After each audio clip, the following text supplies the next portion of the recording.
Syndin reiði felst í því að láta reiðina og bræðina eða hatur ná stjórna sér sem getur leitt til slæmra verka. Reiði í sjálfum sér er ekki synd, þar sem réttlát reiði á rétt á sér ef hún leiðir ekki til skaða. Réttlát reiði er nokkuð sem á fullan rétt á sér og Jesús sjálfur varð mjög reiður og lét það í ljós á mjög árangursríkan og heilbrigðan hátt á sínum tíma. Já. Má ég skjóta inn áður en þú heldur áfram? Eða ertu búinn? Ég ætla að hleypa þér að. Okay. Nei, mér langar bara að bæta við að ranglát reiði, syndin reiði, ferst líki því að hún er óstjórnleg. Já. Við höfum ekki stjórn á henni. Akkurat. En við ætlum að mér langar að lesa, ég ætla bara að lesa bút, ég ætla að umvarða sérst úr fjallræðinni, svo ég sé ég lesa alltaf langa texta eins og ég hef stundum gert. Jesús talar það að við höfum heyrst, þetta í fjallræðinni, Matthíus 5, við höfum heyrst sagt og kennt að við höfum ekki að fremja morð. Svo kemur Jesús og hann segir, en ég segi þér, Matthíus 5:22, hver sem reiðist bróður sínum skal svara til saka fyrir dómi.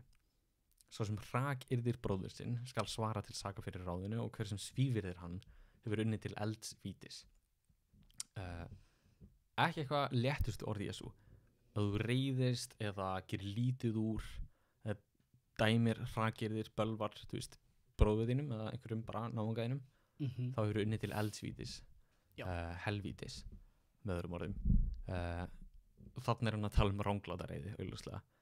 Ekki reiði þar sem að einhver félagi braut á þér með einhverjum hætti og gerði eitthvað rangt gegn þér og þú reiðist, heldur þessa reiði sem er óréttlát og óstjórnleg.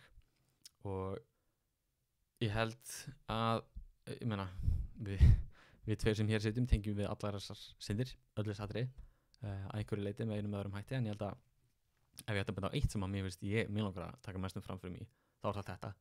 Ekki að ég sé að fá reiðiskast á hverjum degi, en svona pirringur, óréttlátur, ósanngjarn pirringur, eða eins og ég segi, dómharka, eða einhvers konar svona heift eða harka finnst mér vera, og það er að sorglega við að það gefur manni, eins og með alla synd, hún gefur manni eitthvað gott innan gæsalappa til skemmri tíma. Manni líður vel þegar þú ert að borða óhóflega mikið, þangað til þú ert búinn og þá líður þér eins og þú þurfur að guppa eða eitthvað.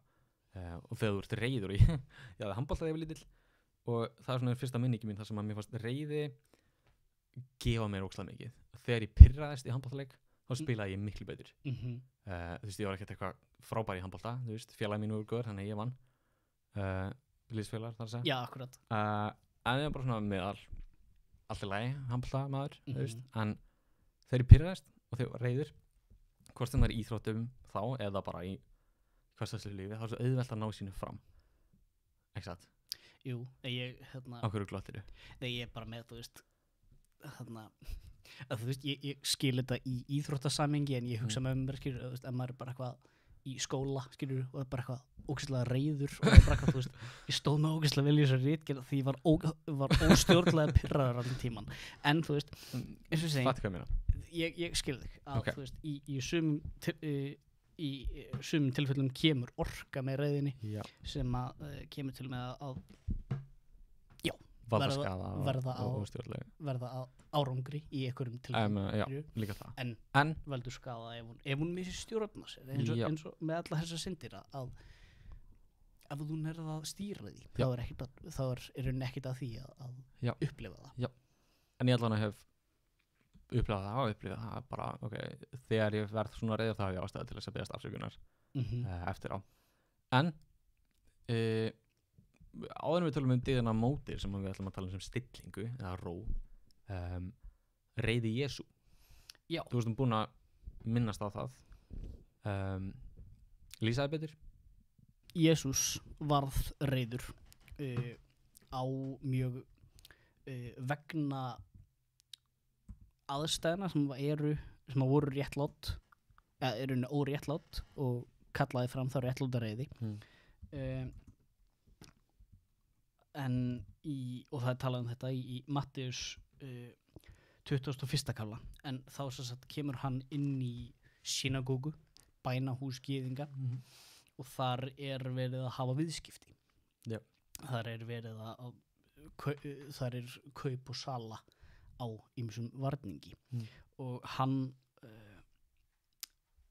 verandi gyðingur, hann verandi bara, hann virti þessa staði mikið og réttilega að hann sem sagt hann veltir borðum, hann fer upp að borðum kaupmannana og flippar þeim og við getum ímyndað okkur að þessi borð hafi verið mjög þung. Mögulega. Þetta var ekki plastborð samanbrjótaleg úr jusk. Nei, ekki úr góða hirðinum eins og þetta, sjálfðu góða hirðin. I would demonstrate, en það dýrt spaug. Það dýrt spaug. En það var vissulega dýrt spaug þá. Það var það. Gerði það einhver síður. Mikill varningur upp á þessum borði. Potið. Sem hann flippar. En svo segir hann þetta sem sagt í 13. versi og þá mælti hann við þá. Ritað hús mitt á að vera bænahús, en þið gerðu það að ræningjabæli. Að þarna hann að segja það, þarna hann að benda beint á það brot sem hefur átt við stað og þá vanhelgun í rauninni sem að eiga þessi stað á þessum stað.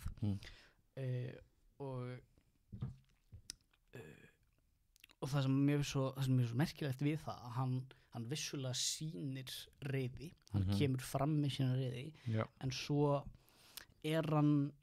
hann mjög stutt orður og mjög skýr af hverju hann reiður. Og hann kemur því fram mjög skýrt, hann kemur því fram mjög stutt og lætur ekki hann stýrir reiðinu mjög vel, hann beinir í rétta átt og svo fer hann að lesa úr því. Og ég held að lykilatriði þarna að ástæðan fyrir því að hann reiddist var réttlát. Og ég fílaði, ég var einu sinni hef nú mætt á nokkra samkomur í Fíladelfíu og á einni samkominu þar var Helgi Guðna að tala þessa frásögn, þetta atvik og mér varst það svo vel mætt bara og skýrt bara á reiður af því að það sem heilagt heilagt. Já. Og musteri Guðs ekki til staðar til þess að kaupa og selja og græða og hagnast. Það staður til þess að koma og biðja. Það staður til að leita Guðs og mæta honum. Þannig að og þetta fólk sem að Jesús rak út með svipu sem að ég held að hann hafi ekki meitt fólki með svipunum mjög hæpið með allt annað sem hann kendi. Það var mjög kaltænislegt. En pottitt bara reikið út með látum en þetta fólk var alltaf velkomið aftur á réttum forsendum. Akkurat. Það mögulega einhver þarna séð að sér og yðrast þess og sé eftir því að hafa gert þetta sem hann gerði og komið kannski í daginn eftir að ég var beðið, vitum það ekki, en og svo þetta mitt að þú talar svipuna og þetta ekki hvað guðfræðilegt take, þetta bara ég að babla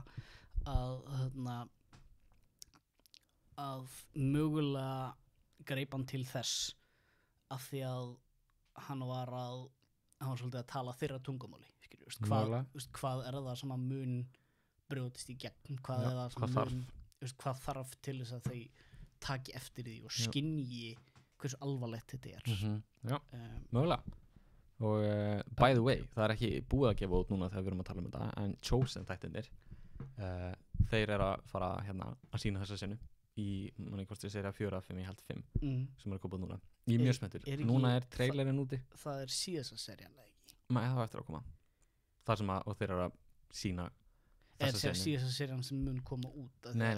Svo ekki í þessari seríu þetta ekki síðasta seríu korsfestingin og allt þetta það sérna held ég, allavega vildi bara benda það að þetta eða verður sýnt í Chosen þannig að það mjög cool finnst mér, af því að það Jesús ótrúlega kærleiksríkur og skilningsríkur og maður sér náðina bara í augunum á honum og bara algjörlega í gegn en svona líka með þessa réttláta reiði. En nóg reiðina sjálfa okkur langar að lesa og til dæmis þetta, ég meina Jesús sat við fleiri borð heldur en hann flippaði vissulega klálega ég held að hann hefur bara flippað einu Já, Hann sa- tvisvar allavega held ég, eða lýst tvisvar, ok, allavega. En hann satt við þeim mörg. Hann satt oft við þig. Og kannski þurfum við að biðja Guð að fyrirgefa okkur fyrir að sitja við borð sem hann hefði flippað. En ég held að við þurfum líka ekki síður að fyrirgefa honum fyrir að flippa borðið sem hann hefði setið við. Ekki það við séum eitthvað stunda það að flippa borðum í kirkjunni eða utan hennar, en fatt hvað ég meina. Talaði fyrir sjálfa þig, ég er stór og sterkur maður. Þetta er mín uppáhals íþrótt að flippa borðum. Já, þótt að Guð reiðist, Jesús reiðist og Guð, þá eins og við sjáum lýst í Sálmi 103, versi 8, lesum við að Guð, hann þreytir eigi deilur aldur og er eigi eilíflega reiður. Við vitum að Guð er seinn til reiði eins og stendur annars staðar, en sömulegis er hann heldur ekki lengi reiður, hann er ekki reiður að eðlisfari, og ekki við að vera heldur. Nei. Það sem hann segir líka í Efesus 4:26, ef þið reiðist, eða þegar jafnvel, þá syndgið ekki, eða syngið ekki, eins og Úlli sagði náðan. Já. Syndgið ekki ef þið reiðist, sólin má ekki setjast yfir reiði ykkar. Með öðrum mannum bara hafa stjórn. Já. Að stjórna þú reiði þinni, ekki láta reiðina þína stjórna þér. Akkurat. Og að tilfinningar, það að finna fyrir tilfinningum er ekki synd í sjálfum sér. Já.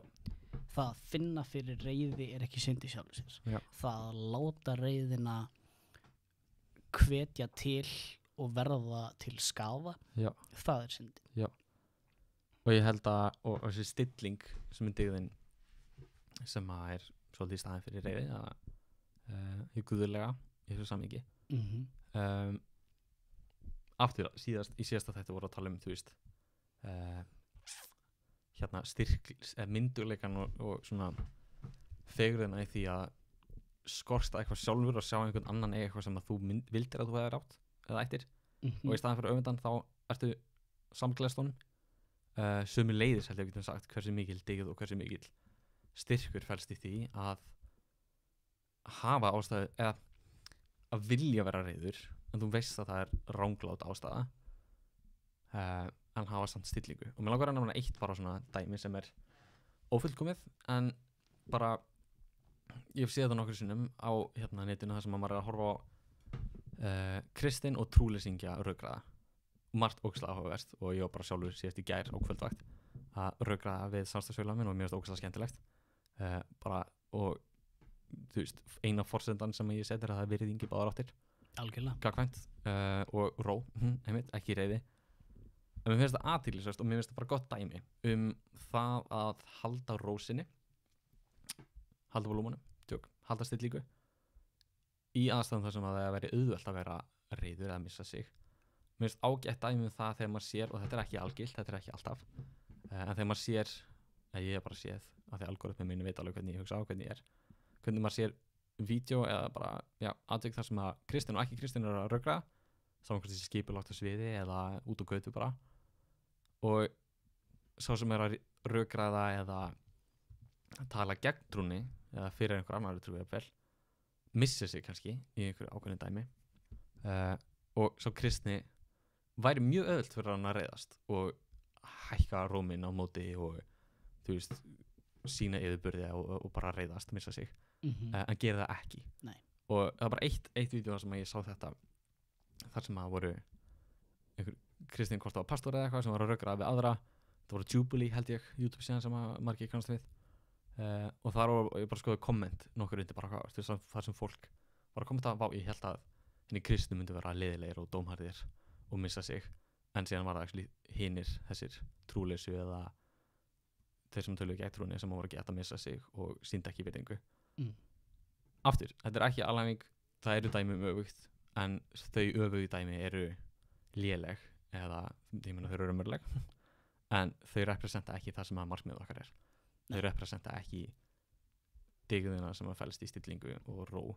Þannig að með þessu vil ég bara segja að þetta er beauty og við viljum ekki að ranta meira reiði eða stillingu, en ég held að fegurðin í ró og stillingu felst í því að hafa karakter til þess að stjórna sjálfum sér og eiginskapi, jafnvel þótt þú viljið missa þig og sína hvað í þig býr, en þú veist að það myndi valda skaða.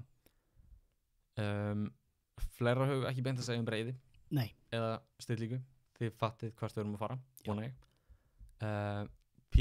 Pínu öfugt við reiði eða öðruvísi að minnsta er leti, og það það sem við ætlum að spjalla í næsta þætti 4, leti og dugnað. Þá til næst.